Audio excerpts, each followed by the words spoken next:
वर्तमान मुख्यमंत्री हर्षित अजीत मुख्यमंत्री माननीय हेमंत सोरेन जी हम तमाम लोगों को आशीर्वचन के रूप में संबोधित करेंगे।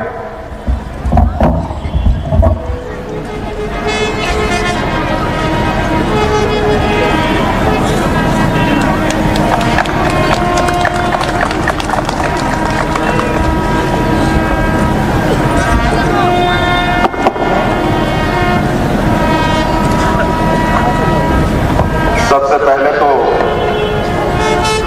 आप सभी को मेरी ओर से खतियानी जोहार। आज खतियानी जोहार यात्रा कार्यक्रम में मंच पर हमारे साथ उपस्थित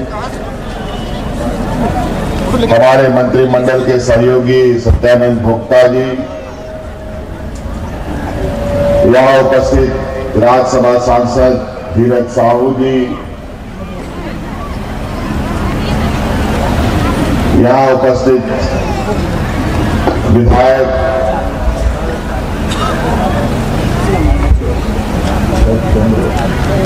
रामचंद्र सिंह जी, यहाँ उपस्थित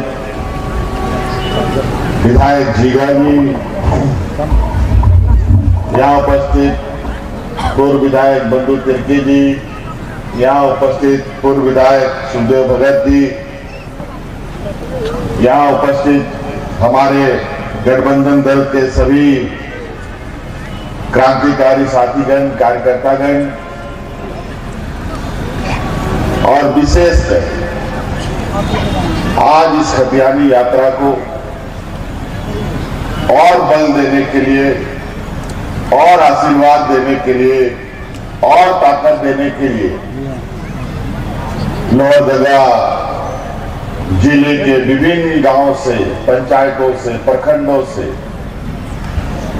आए हुए आप सभी हमारे किसान भाइयों, मजदूर भाइयों, माताएं, बहनें, नौजवान साथी, बड़े बुजुर्ग, हमारे टाना भगत के सम्मानित सदस्यगण और राज्य को अलग करने वाले हमारे आंदोलनकारी साथीगण,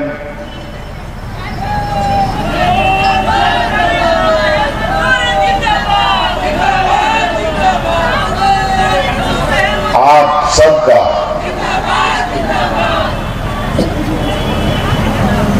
हमारी इस यात्रा को ताकत देने के लिए, उपस्थिति के लिए आप सबको मैं हाथ जोड़ के जोहार करता हूं।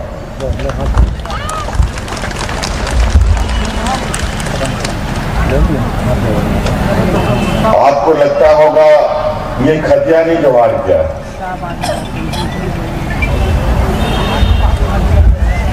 ये खतियानी जोहार यात्रा इसलिए हमें निकालनी पड़ी क्योंकि इस राज्य में कुछ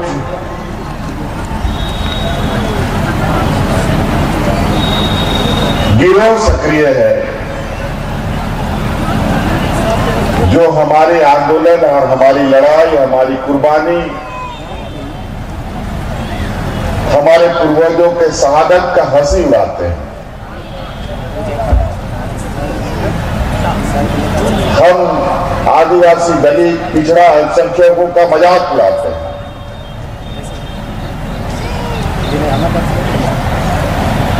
ये लोग हमको हमेशा सदियों से अपने जूते के नीचे रखना चाहते हैं।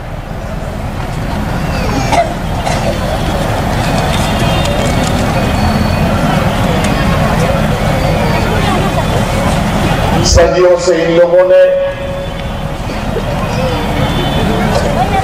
हमारे पूर्वजों पर, हमारे समाज पर अनगिनत शोषण किया, अनगिनत दमन हमारे ऊपर हुआ।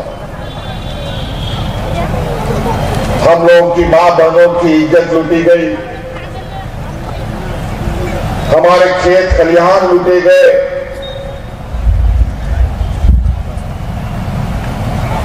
और हमारे साथ जानवरों से भी बुरा बर्ताव होता रहा।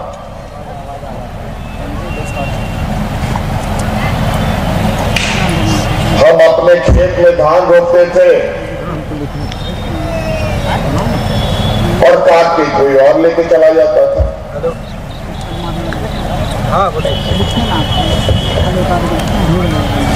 हम लोग की मां बहनों को घर से निकलना मना था। अगर मां बहन घर से बाहर निकल जाए तो दोबारा आएगी कि नहीं आएगी ये कहना भी बड़ा मुश्किल था। ऐसा शोषण होता था और यही शोषण के विरुद्ध हमारे पूर्वजों ने जंग लड़ना शुरू कर दिया और इन विरोधियों को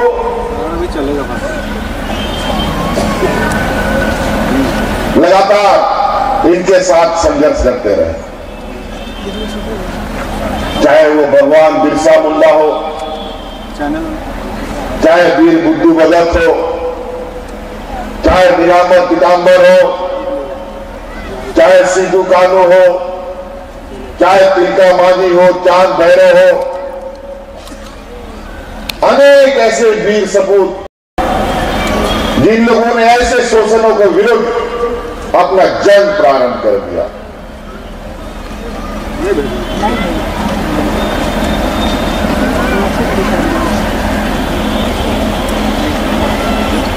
जब इस देश में देश आजादी का सपना भी कोई नहीं देख रहा था कि ये भारत देश आजाद होगा कैसे, इसका सपना भी कोई नहीं देख रहा था।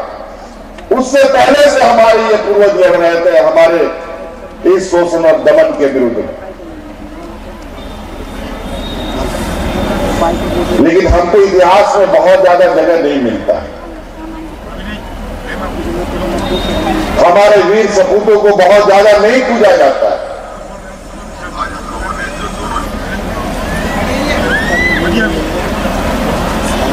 सांकेतिक रूप में कहीं फोटो टांग दिया तो टांग दिया,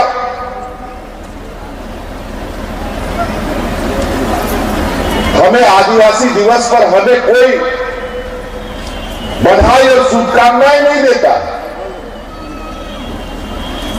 हमारे विरोधी हमें आदिवासी बोलने में इनको शर्म लगता है और ये लोग पूरे दुनिया के फोरम में, पूरा दुनिया का जब जमावड़ा होता है वहां बोलता है भारतवर्ष में कोई आदिवासी नहीं रहता है। अजीब हालत है, बड़ा विचित्र स्थिति है। और आज हमारे कुछ आदिवासी विपक्षी नेता लोग अपने आप को आदिवासी नहीं बोलने से शर्म करने लग गया है। लेकिन हम गौरव से कहते हैं कि हम आदिवासी हैं।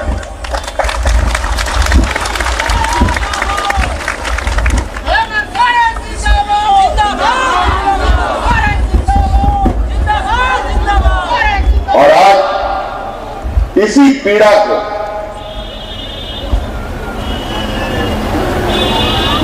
इसी दर्द के साथ कि हम कब तक शोषित होते रहे, कब तक हम इनका शोषण का शिकार हो। हम जब जब अपना मान सम्मान और पहचान बनाने की बात करते हैं तब तब ये नीचा दिखाने का बात करता है।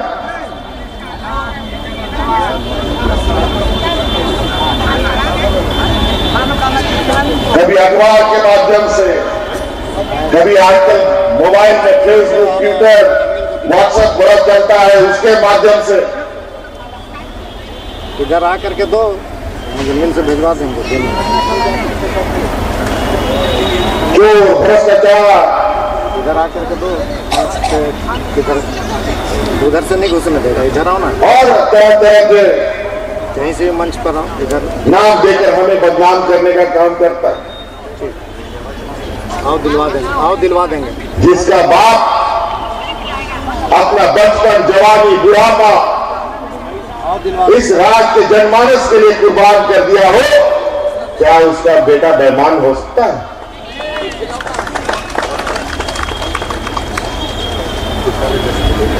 क्या भगवान बिरसा मुंडा का बेटा चोर हो सकता है?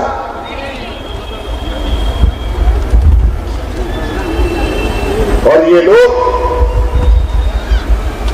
हमें यही चोर बेईमान साबित करने पे लगे। जब राजनीतिक ताकत नहीं जुटा पा रहे हैं, जब यहां के मूलवासी आदिवासियों का साथ इनका छूट गया, तो ये इनके प्रकार अपने पापों का टिकरा हमारे मत्थे मरने की तैयारी कर रहे हैं। खैर, इससे हम ना डरते हैं ना डरे, और डरने का नाम कभी भी आदिवासियों ने नहीं सीखा। आदिवासियों का डीएनए में डर शब्द का कोई जगह ही नहीं। आदिवासी डर गया तो मर गया।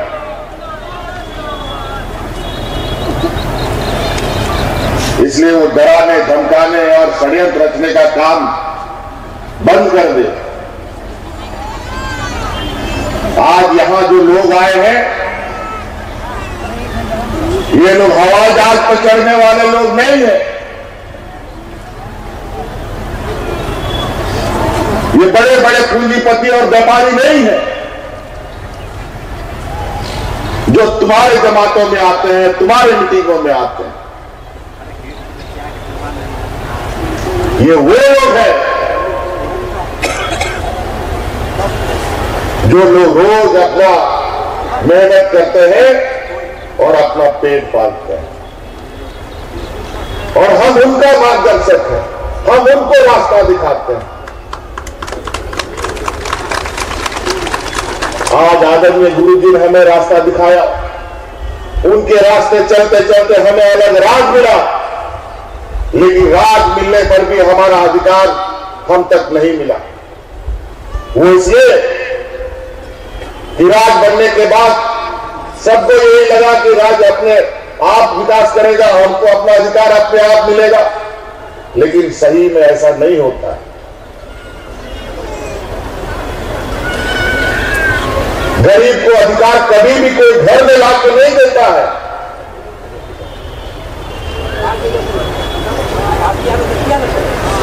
उसके लिए लड़ना पड़ता है, संघर्ष करना पड़ता है। खासकर ऐसे लोग जब सत्ता पर हो जो इस राज्य का, यहाँ के मूलवासी आदिवासियों का घोर विरोधी रहा हो। ये लोग सिर्फ हिंदू, मुस्लिम, सिख, ईसाई, जातिवाद के अलावा दूसरा कुछ नहीं जानते, और हम लोग भाईचारे के अलावा और कुछ नहीं जानते।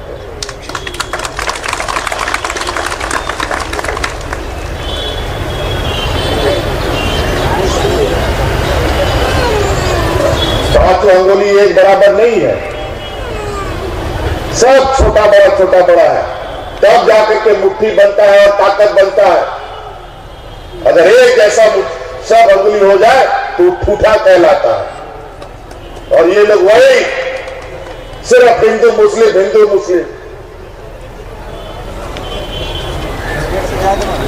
आपको घर घर में लड़ाई लड़वाता है, समाज में जहर डालता है, द्वेष फैलाता है।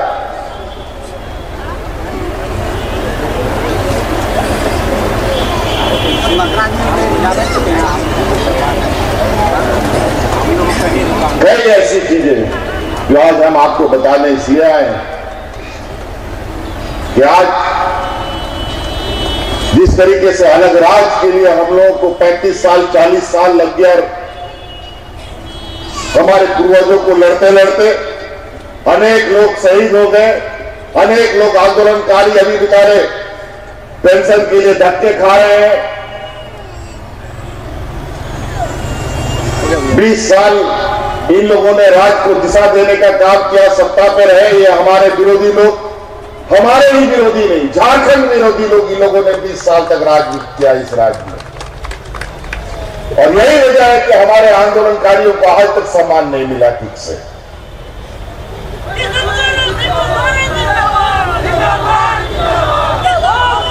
हमारे हर कोने में आंदोलनकारी लोग, मैं आंदोलनकारियों को आश्वस्त करना देना चाहता हूं, हमने आयोग बना दिया है। जैसे हमने पंचायत में शिविर लगा करके लोगों की समस्या का निदान किया है, वैसे ही आंदोलनकारियों के लिए हम शिविर लगा करके आपकी समस्या का समाधान भी करेंगे।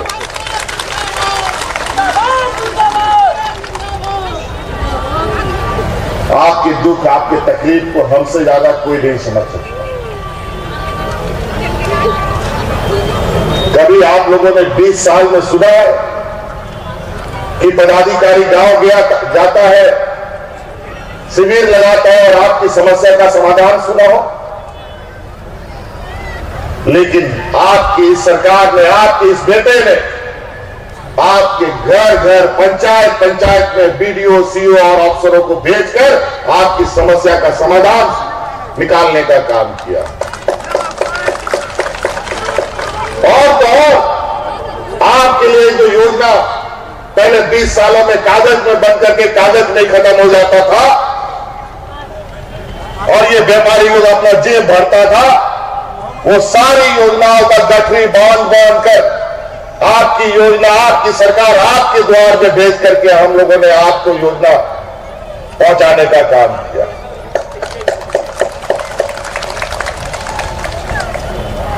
आपको बताने के लिए कि हम आपके लिए क्या क्या कर रहे हैं। बहुत सारे लोग तो बेचारा ब्लॉक भी नहीं जा पाता था। हम एक घटना बताते हैं। एक बूढ़ा बुजुर्ग एक कार्यकर्ता को पकड़ा, हमारा कांग्रेस का कार्यकर्ता को, उसको बोला बेटा हमको हेमंत सोरेन से मिला दो, हम तुमको बहुत आशीर्वाद देंगे। तो बोला बाबा यहां बहुत भीड़ है, कैसे मिलिएगा? नहीं हमको मिलना है। बेचारा मिल तो नहीं पाया, लेकिन कार्यकर्ता हमको आके बताया कि बेचारा वो बूढ़ा 5-6 साल से ब्लॉक का चक्कर काटते काटते थक गया अपना पेंशन को लेकर, लेकिन उसका पेंशन नहीं बढ़ा, बल्कि एक दलाल 500-550 रुपए उससे ठग भी लिया। लेकिन जब पंचायत में शिविर लगा, 1 घंटे के अंदर उसको पेंशन का कार्ड मिल गया।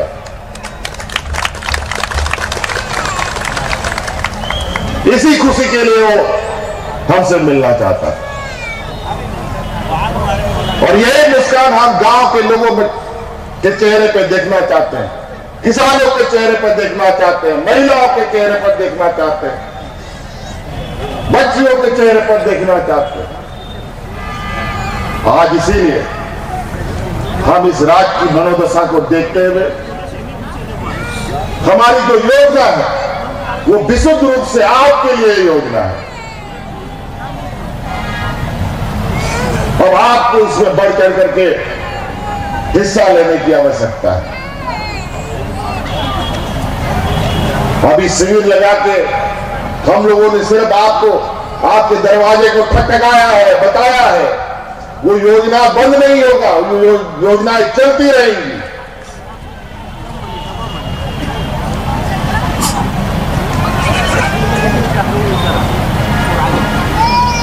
देश का ये पहला राज्य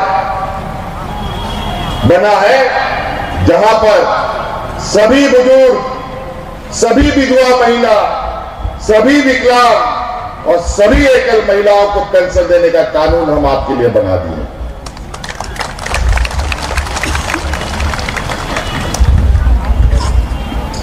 कोई भी नहीं बचेगा, जो भी बचेगा हम गांव के किसी पढ़ा लिखा नौजवान या सखी मंडल की बहनों को हम हाथ जोड़ के विनती करेंगे कि आप उस बुजुर्ग को ले जाकर के ब्लॉक में बैठाइए और उसका पेंशन कार्ड बनाइए। कोई वीडियो मना नहीं कर सकता है। जो वीडियो मना करेगा वृद्धा पेंशन का कार्ड बनाने के लिए वो सीधे हाजत में नजर आएगा, बता देते हैं।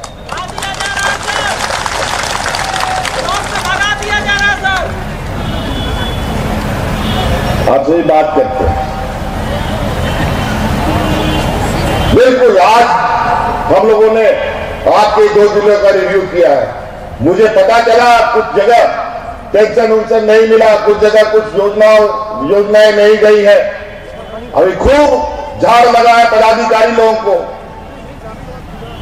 अब 1 महीना का समय दिए हैं, 1 महीना के अंदर सभी चीजें यहां दुरुस्त नहीं हुई तो यहां के सभी पदाधिकारी की दंड के भागीदारी हो जाएगी।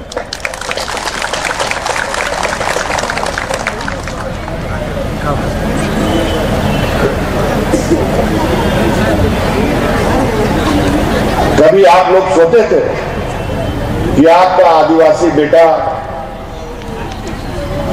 हमारा कोई दलित बेटा, पिछड़ा, अल्पसंख्यक अपना बाल बच्चा को विदेश में पढ़ाएंगे? विदेश का तो बात छोड़िए, हम सरकारी स्कूल में हम कैसे पढ़ाएंगे ये भी चिंता होता था। गरीब के साथ तो सबसे बड़ा मुसीबत ये कि पेट पाले कि लिखाई पढ़ाई करे। लेकिन अब आपको चिंता करने का जरूरत नहीं। आपका स्कूल का पढ़ाई से लेकर उच्च शिक्षा तक, चाहे वो विदेश में आपको पढ़ना क्यों ना पड़े, उसका पूरा का पूरा खर्चा सरकार देगी। ये कानून हम आपके लिए बना दिए। अभी सावित्रीबाई फुले किशोरी योजना के माध्यम से हम 9 लाख बच्चियों को जोड़ने का उसमें हमारा लक्ष्य है। यहां पर भी लोहरदगा गुमला में हजारों बच्चियों को इससे जोड़ लिया गया है। कुछ बच्चे हैं उनको भी अभी जोड़ने के लिए हमने कह दिया कि पूरा का पूरा सेचुरेट करो, सभी बच्चियों को सावित्रीबाई फुले योजना से जोड़ो। और वो इसलिए हमारा लक्ष्य है क्यों, बच्ची हमारी आने वाली पीढ़ी का भविष्य है। अगर हमारी बच्चियां बेहतर तरीके से पढ़ लेगी तो हमारा आने वाला पीढ़ी भी बेहतर तरीके से चलेगा।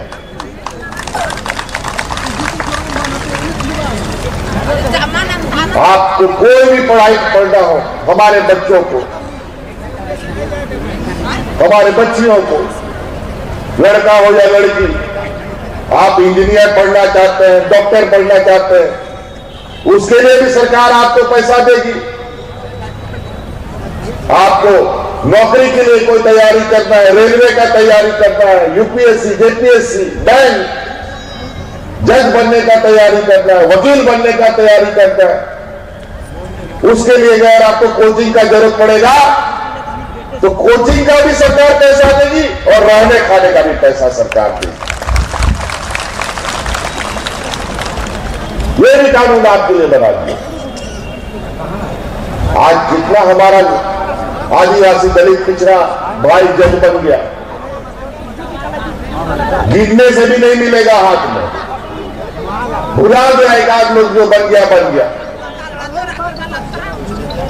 और वकील कितना बन गया, वकील ये बेचारा बिना चुना वकील। हम लोग को कोर्ट कचहरी में कौन सुनेगा आदिवासी दलित पिछड़ों का?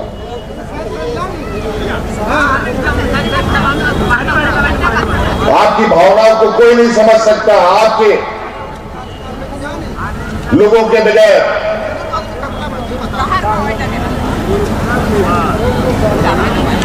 कितना आईएएस आईपीएस, कितना डॉक्टर हमारा आदिवासी दलित पिछड़ा लोग है। इसीलिए आप जज बनिए, आप वकील बनिए, आप आईएएस बनिए, आप आईपीएस बनिए, आप मेहनत कीजिए और मेहनत करने में जो भी आपको दिक्कतें आएंगी उन दिक्कतों का, समस्या का समाधान आपका ये बेटा, आपका ये भाई करेगा।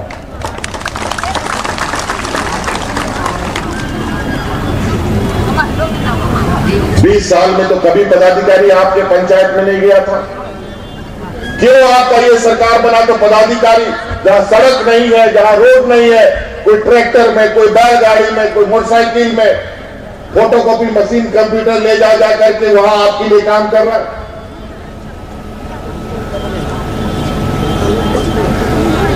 ये कैसे हो रहा है? ये होता नहीं है। ये इच्छा शक्ति की आवश्यकता है। और काम करने का जज्बा होना चाहिए। आज पदाधिकारी लोग भी वही हालत इनका भी रहा।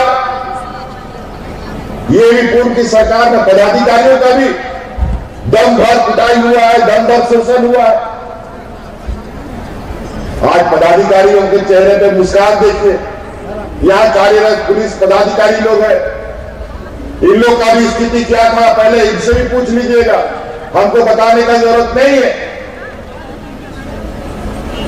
आंगनबाड़ी सेविका, सहायिका, पारा शिक्षक पिछला 20 साल से 12 महीना में 11 महीना सड़क पर बेचारा आंदोलन करता था। लेकिन आज क्या बदलाव आ गया कि 12 महीना में 11 महीना वो स्कूल में जा रहा है। आज हम कानून बनाते हैं तो लोग रंग गुलाल अबीर और माला लेके के ढोल नगाड़े के साथ सड़कों पर घूमते हैं। लेकिन हमारे विरोधी जब कानून बनाता है तो एक दूसरे का लोग खून का प्यासा हो जाता है।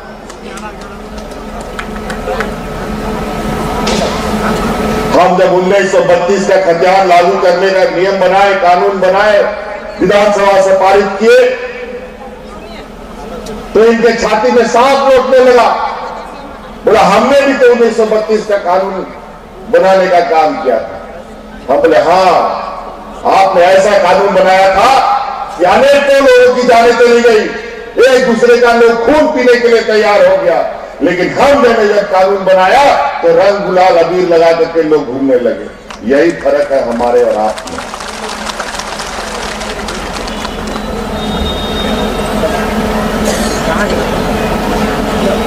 ये लोग ऐसे कानून बनाते हैं जो लोग एक दूसरे से लड़ते रहे, झगड़ा करते रहे, मारते पीटते रहे, ऐसे कानून बनाते हैं। भाईचारे वाला कानून कभी नहीं बनाते ये लोग।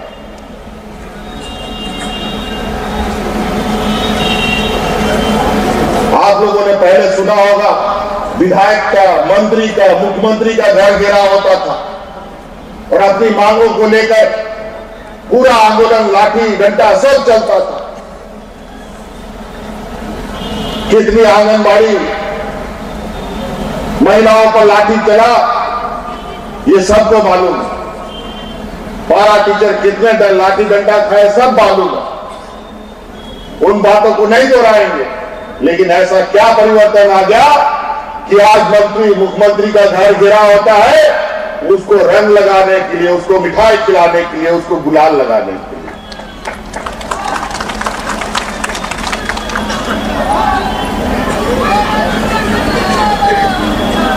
ऐसा क्या हो गया? हमारी समस्या वही जान सकता है जो हमारे बीच का होगा। आज हर काम, हर चीज आपको ध्यान में रखकर हम सोचते हैं कि हमारा ग्रामीण कैसे अपने पैरों पर खड़ा हो सकता है, कौन सा ऐसा काम है जो वो काम कर सकता है। हम उन्हीं कामों को आपके सामने ला करके रखते हैं। हमें बहुत चिंता होती है जब कुछ समस्याओं को हमारे सामने लाया जाता है। हमको समझ में नहीं आता है कि 20 वर्षों में इन नालायकों ने क्या किया। हाथी उड़ाया, जमीन लुटवा दिया, कौड़ियों के भाव व्यापारियों को जमीन दे दी, आपका सब योजनाओं का बंदर बाट हुआ। जब हम सरकार बनाए थे उस समय सरकार बनते बनते कोरोना भी साथ साथ में आ गया। ये एक मुसीबत बातें सर पर चढ़ के आ गया। और जब अब इन समस्याओं से लड़ाई लड़ना है तो पता चला इस राज को तो ये लोग खोखला करके चला गया। पूरा जैसे होता है ना, घर का थरिया बटिया में से सब खाना खा करके खाली बर्तन छोड़ करके भाग गया। भागा नहीं बल्कि धक्का मार के निकाल दिया गया, लेकिन सब खा करके निकल गया, कुछ नहीं बचा। अब क्या करें? हम लोग भी जोड़ घटाव करने लगे।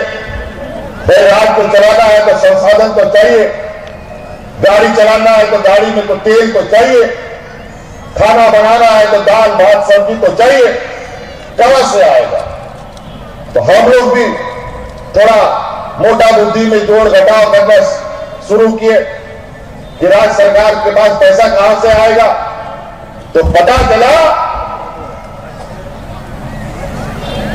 कि बहुत बड़ा पैसा, अगर वो पैसा हमको मिल जाए तो मैं वादे के साथ कहता हूं ये राज्य गुजरात से भी आगे निकल जाएगा।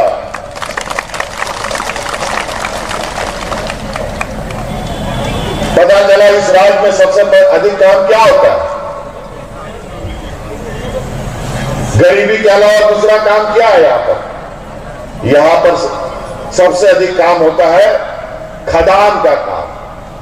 चाहे कोयला निकालो, चाहे लोहा निकालो, चाहे बॉक्साइट निकालो, चाहे यूरेनियम निकालो, चाहे एल्युमिनियम निकालो, चाहे पत्थर निकालो, गिट्टी निकालो, बालू निकालो, ये काम खुदाई का काम होता है सबसे अधिक। और इसमें जो सबसे अधिक ज्यादा या खनिज संपदा निकालता है वो भारत सरकार का उपक्रम है। और आज से नहीं 100 साल से अधिक यहां पर वो खनन काम चल रहा है इस राज्य में।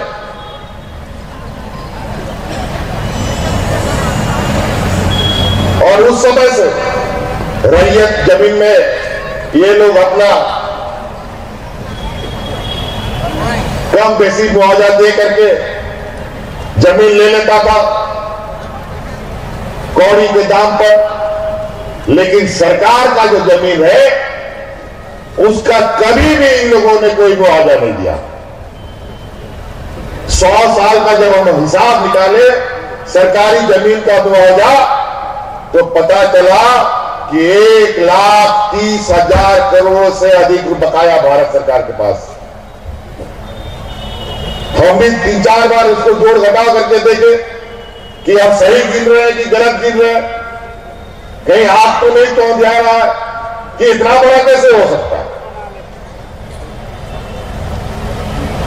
फिर बाद में पता चला कि नहीं सही जोड़े हैं हम लोग। फिर वो कागज लेके हम लोग दिल्ली दरबार में हाजिर, बोले पैसा दो भाई। बोला काहे का पैसा? बोला आज तक तो दिया नहीं, अब क्यों दे? हम बोले वाह क्या बात है, रैयत की जमीन में आप पैसा दीजिएगा और सरकारी जमीन का जो मालिक सरकार है उसको पैसा नहीं दीजिएगा क्या? तो थोड़ा झगड़ा मगड़ा हुआ तो वो लोग भागा कि हाँ हमको देना पड़ेगा, देना पड़ेगा। तो शुरू हुआ थोड़ा सा कम बेसी करो भाई, इतना बड़ा पैसा है तो हमारा तो उद्धार हो जाएगा लेकिन भारत सरकार नंगा हो जाएगा। इतना बड़ा पैसा, कुछ पैसा देना शुरू भी किया लेकिन जब देखा कि ये मांग बढ़ने लगा तो हमारे ही खजाने से पैसा चुराना प्रारंभ हो गया। और उसके बाद हमारी आवाज बंद करने के लिए हमारे पीछे अपने एजेंसियों को लगा दिया। ईडी, सीबीआई, कोर्ट कचहरी, इसमें उधरा दो, ये कुछ नहीं बोल पाएगा। लेकिन झारखंड का लोग, हम उस खून के वंशज हैं जो अपने अधिकार के लिए लड़ने मरने तक जा सकता है। बस पता होना चाहिए कि वो मेरा है, फिर तो कोई नहीं रोक सकता है उसको लेने से हम। और आज एन केन प्रकार ये लोग हमें परेशान करने पे लगे। आप देखिए यहां पर हम लोग का बगल में नेताराज फायरिंग रेंज 60 साल से कितना लोग हल्ला करता था। हमारे आदरणीय गुरुजी भी बेचारे उस आंदोलन में गए थे लेकिन सरकार किसी और का तो काहे बात सुनेगा। 20 साल तक इन नालायकों ने सरकार चलाया, फायरिंग रेंज के आंदोलन के बारे में कभी कुछ ना विचार किया, ना कभी उन लोगों की दर्द को समझने का प्रयास किया। ऐसा क्या बात हुआ कि आपका ये नौजवान भाई यहां पर खड़ा हुआ और आज नेतरहाट फायरिंग रेंज आगे नहीं चलेगा, इसका भी हमने नियम बना दिया। अब वहां गोली बारूद नहीं चलेगा, अब वहां का आदिवासी मूलवासी अपना खेती बाड़ी करेगा, अपना गाय गोरू पालेगा, अपना बकरी पालेगा।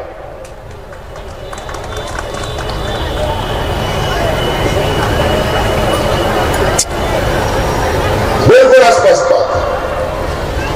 अभी एक और समस्या है, वन अधिकार कानून।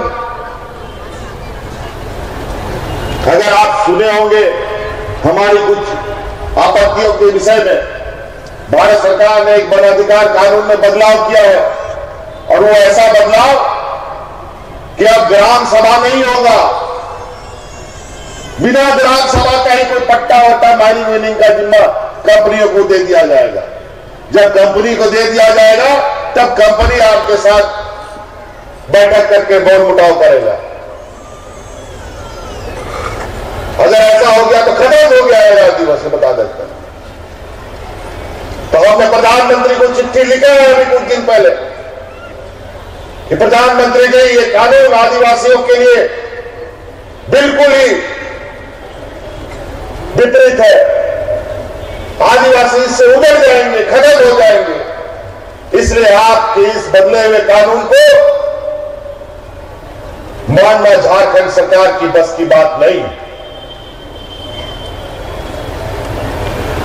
हमने पुरजोर विरोध किया।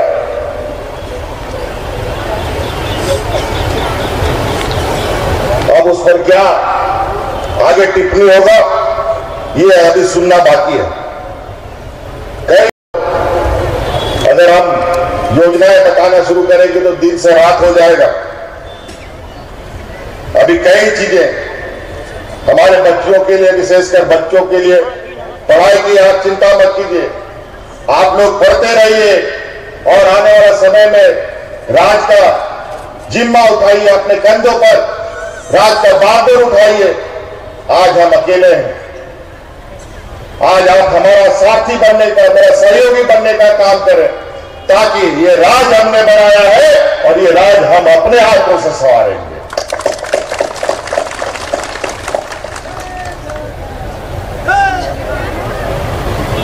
अभी बहुत षड्यंत्र, आज से नहीं सदियों से हम लोग के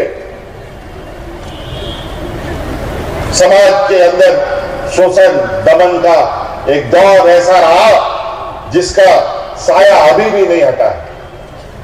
उस साया से बाहर निकलना है और इतना रोशनी करना है कि वो साया दोबारा हम पर ना पड़े। आप लोग एकलव्य की कहानी तो सुने होंगे। एकलव्य एक आदिवासी जो तीरंदाजी में बहुत तेज था, बहुत तेज,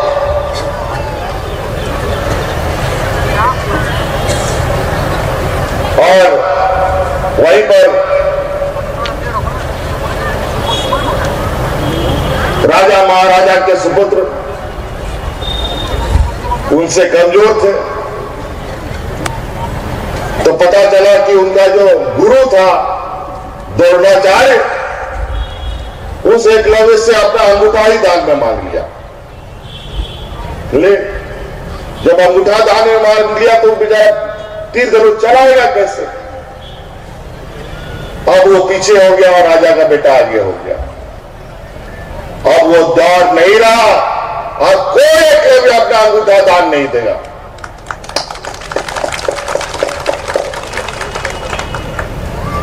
इसीलिए हम लोगों ने एकलव्य प्रशिक्षण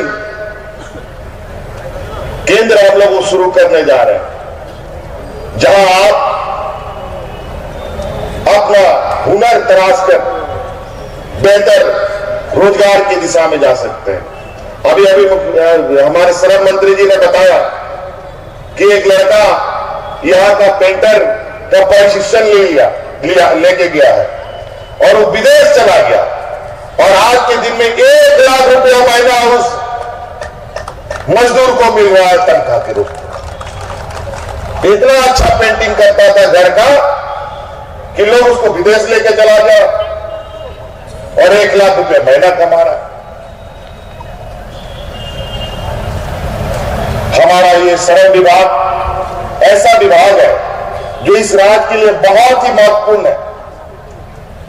जो भी यहां मजदूर भाई लोग काम करते हैं इधर उधर या बाहर भी जाते हैं, आप लोग श्रम विभाग में अपना निबंधन जरूर करा के जाए, क्योंकि ये श्रम विभाग आपको हर चीज के लिए मदद करता है।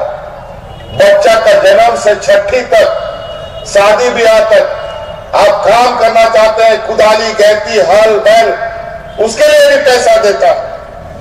मरने जीने में आपको पेंशन भी देता है, बाल बच्चों की पढ़ाई का भी पेंशन देता है, कपड़ा लत्ता भी देता है। और खुदा ना खास्ता कहीं दूसरे राज्य में आप मजदूरी करते करते आपके साथ कोई घटना घट जाता है तो उसमें भी अगर आप निबंधित मजदूर हैं तो श्रम विभाग से आपको आर्थिक रूप से मदद मिलता है। इसलिए हर मजदूर अपना निबंधन कार्यालय श्रम विभाग हर जिला में है, वहां जरूर आप कराएं। साइकिल टॉप दुनिया भर का चीज बांटता रहता है, लेकिन हम लोग के लोगों को पता नहीं। बहुत सारी बातें हैं, हम चाहते हैं हम बातों को और नहीं लंबा करेंगे, एक आखिरी बात करेंगे।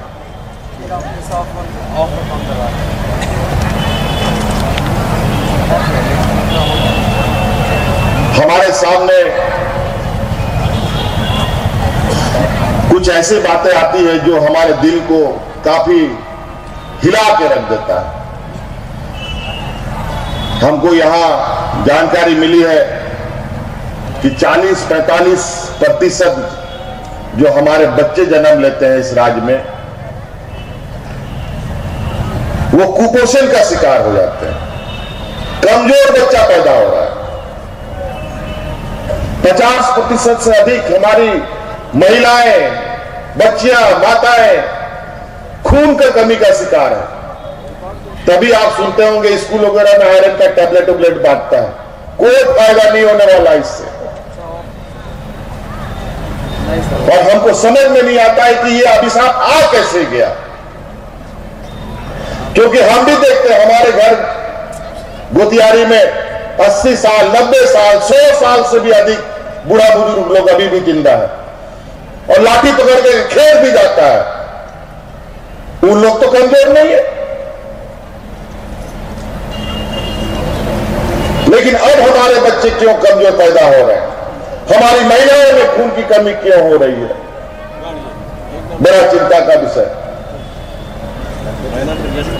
तो पता चलता है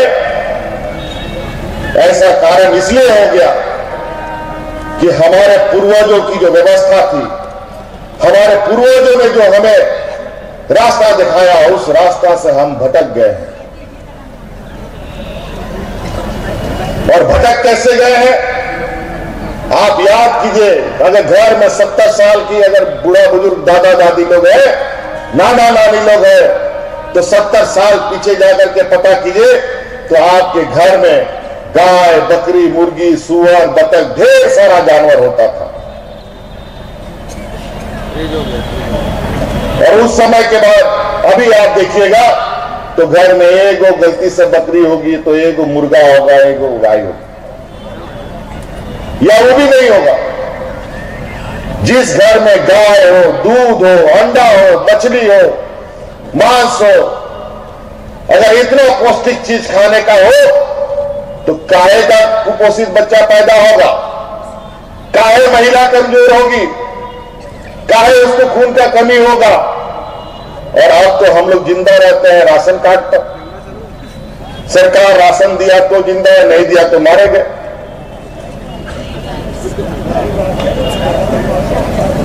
आज इसीलिए हमने मुख्यमंत्री पशुधन योजना प्रारंभ किया है, ताकि हम अपने पूर्वजों की व्यवस्था को फिर से मजबूती से खड़ा करें और घर घर में दूध, दही और अंडा और पौष्टिक आहार पहुंचाने का काम करें।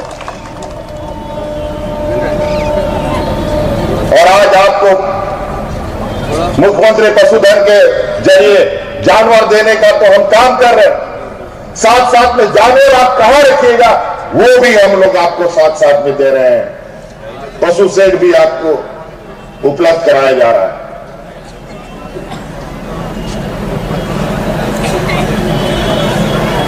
आप जब तक इन कामों को आप अपने पूर्वजों के रास्ते पर नहीं आएंगे, हम लोग बच नहीं पाएंगे। हम लोग की व्यवस्थाएं, हमारी परंपरा, हमारी संस्कृति बिल्कुल अलग है। हम लोग मोटा मोटा सेठ जैसा आदमी लोग नहीं है, नोट गिनने वाला आदमी हम लोग नहीं है। हम लोग का बैंक में भरा हुआ पैसा नोट नहीं है हम लोगों के पास, एटीएम कार्ड हम लोगों के पास नहीं है। हम लोग के पास अगर धन दौलत है तो यही पशुधन, यही गाय, बकरी, मुर्गी, सुअर, यही हमारा धन दौलत है।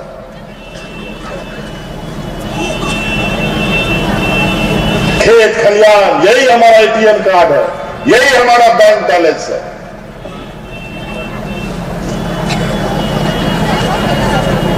इसको आप लोग लीजिए, इस योजना का लाभ उठाइए।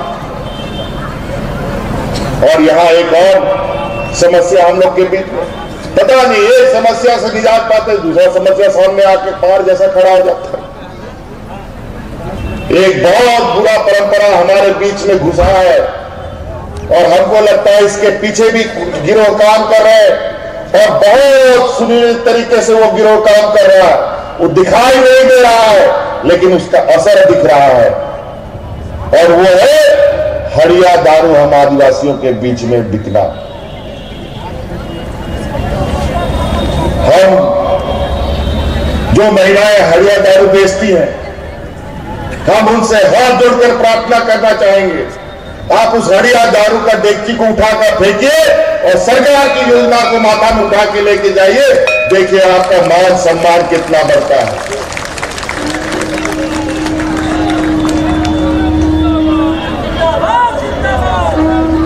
आप कुछ भी काम करना चाहिए, अगर आप 10 रुपया हड़िया दारू में कमाते हैं, आप सरकार की योजना माथा पे उठा के लेके चलिए। हम आपको वादा करते हैं आप 10 के जगह 100 कमाइएगा और मान सम्मान से घर द्वार चलाइए। आप सिलाई मशीन का दुकान चलाना चाहते हैं, सरकार आपको देने के लिए तैयार है। आप राशन दुकान चलाना चाहते हैं, सरकार आपको राशन दुकान चलाने के लिए मदद कर रहा है। आप कपड़ा दुकान चलाना चाहते हैं, कपड़ा दुकान चलाने के लिए सरकार मदद करेगी। आप ब्यूटी पार्लर चलाना चाहते हैं, ब्यूटी पार्लर के लिए सरकार आपको मदद करेगी। आपको जो काम करना है आवेदन दीजिए, सरकार आपको मदद करेगा। आप राशन दुकान चलाइएगा, वो ज्यादा सम्मानजनक चीज है कि हड़िया बेचिएगा, वो ज्यादा सम्मानजनक चीज है, ये तय कर लीजिए आप लोग।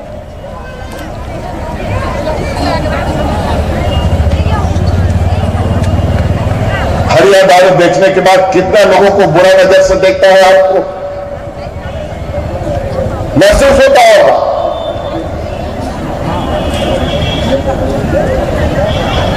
और कोई बाहर का आदमी नहीं पीता है, हमारा ही गांव देहात का बाल बच्चा और गांव का ही लोग उस हड़िया का उपयोग करता है। और आजकल हम देखते हैं ठीक से लड़का लोग जवान भी नहीं होता है, हड़िया दारू इतना पी लेता है कि कहीं एक्सीडेंट करके मर गया, कहीं कुछ करके मारा गया। इसीलिए आप लोगों से आग्रह करता है, आप उस हड़िया का डेगची को उठा के फेंकिए और सरकार का विकास का डेगची को उठाइए। निश्चित रूप से हमारा राज्य भी खुशहाल रहेगा, हमारा परिवार भी खुशहाल रहेगा, हमारा समाज भी खुशहाल रहेगा।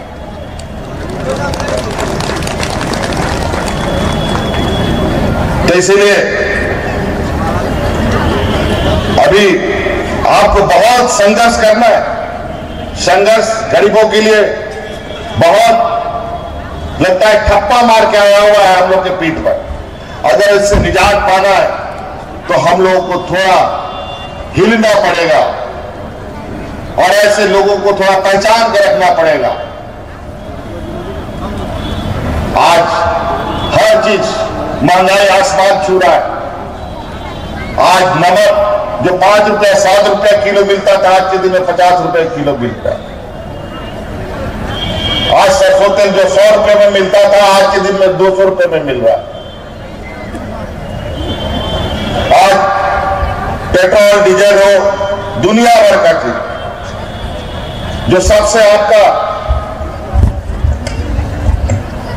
आसान और आरामदायक और गरीबों का जो सफर कराने वाला रेल है, जिससे आपको लगता है कि रेल से हम आराम से चले जाएंगे, कम दाम में चले जाएंगे, भूल जाइए। रेल से भी बिक गया, इन व्यापारियों ने बेच दिया, स्टेशन भी बेच दिया, हवाई जहाज भी बेच दिया और एयरपोर्ट भी बेच दिया और पानी का मार्ग भी बेच दिया। सारे सड़क इन लोगों ने बेच दिए, सारे संसाधन बेच दिया। आप पता नहीं किस दिन इस देश को भी ना बेच दे ये लोग। आज इसीलिए जो टिकट, रेलवे टिकट, जो प्लेटफॉर्म टिकट आप लोग समझते हैं ना, प्लेटफॉर्म टिकट कभी आप लोग कितना में खरीदते थे? 2 रुपया में, 3 रुपया में, 5 रुपया में।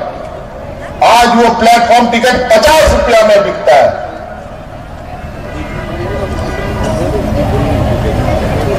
एक प्लेटफॉर्म टिकट 50 रुपया में और एक मजदूर को मजदूरी एक दिन भर में कितना मिलता है? 150 रुपया। अगर 2 बार इधर से उधर कर लिया, 100 रुपया गया उसका और 50 रुपया लेके घर जाएगा।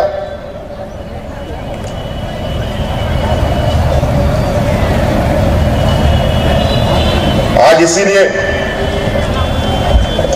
हम आप लोग के बीच में आए हैं कि खतियानी जोहार यात्रा हमने प्रारंभ किया है। 1932 का खतियान हम लोग लागू किए। हम लोगों ने सरना धर्म कोड पारित कर भारत सरकार को भेजा, वहां गोल गोल घूम रहा है। आज हम लोगों ने इस राज्य में जो राज्य अलग होने के बाद यहाँ के ओबीसी भाइयों को 27% का आरक्षण मिलता था, लेकिन इन बेगानों ने उस 27% का आरक्षण अपने खत्म कर दिया और उसको 14% में ला दिया। लेकिन 20 साल इन लोगों ने राज किया, लेकिन ओबीसी के आरक्षण को बढ़ाने का कभी काम नहीं किया। आज हमने ओबीसी साथियों को पुनः 27% आरक्षण देने का हम लोगों ने निर्णय किया और कानून बनाया।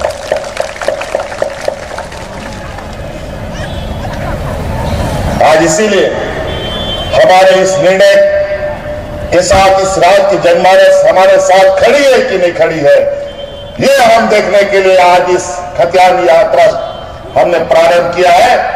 इसलिए आज आप लोग को देखकर निश्चित रूप से आपके आशीर्वाद से, आपके हमें मजबूती देने की वजह से इन बेईमानों के सामने इतना हम दहाड़ के बोलते हैं।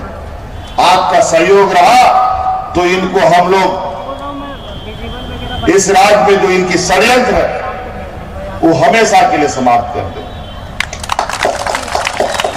नहीं तो ये लोग इतने होशियार और चालाक हैं कि ये अगर आपका सहयोग हमारा नहीं रहता, अगर आपका आशीर्वाद हम पर नहीं रहता, तो कब तो हमको चला करके हजम कर चुके होते। इतने बड़े ये घड़ियाल है।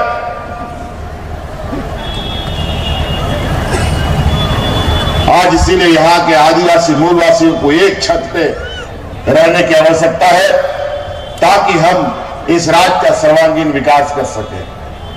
जो आपका योजना कागजों में बन रहा था, वो सारी योजना आप गठरी बन करके आपके घर में और दरवाजे में पहुंच रहा है। बस आपको दरवाजा खोलना है, उन योजनाओं को अपने घर में लेके जाना है। अभी ये तो शुरुआत है।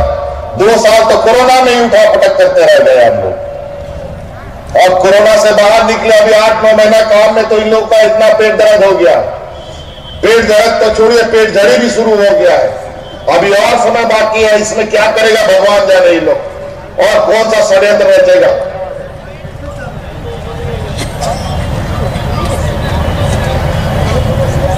बिल्कुल हमारा स्पष्ट जो अधिकार इस राज्य के लोगों का है, हर हाल में उस अंतिम व्यक्ति तक वो योजना जानी चाहिए। आज सरकार आपके द्वार, आपकी योजना, आपकी सरकार आपके द्वार योजना सिर्फ पदाधिकारी ब्लॉक स्तर का नहीं, बल्कि सेक्रेटरीट में बैठा हुआ सचिव भी गांव गांव में जा रहा है। हम भी गांव गांव घूम रहे हैं और आज गांव में काम हो रहा है कि नहीं, उसका भी समीक्षा अब हम गांव में, अभी तो जिला स्तर पर कर रहे हैं। हमने पदाधिकारियों को कहा है, सचेत रहिए, ईमानदारी से काम कीजिए, गरीबों की बात सुनिए।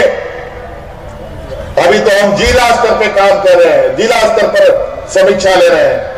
ऐसा नौबत ना आए कि हम प्रखंड में भी जाकर के आपका समीक्षा लेना शुरू कर दें।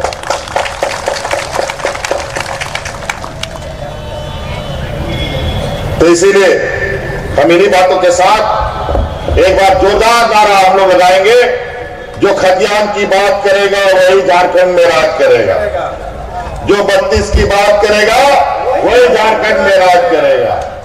चलिए मेरे साथ बोलिए, जो खतियान की बात करेगा, जो 1932 का बात करेगा, जो 1932 की बात करेगा। चलिए बहुत बहुत धन्यवाद।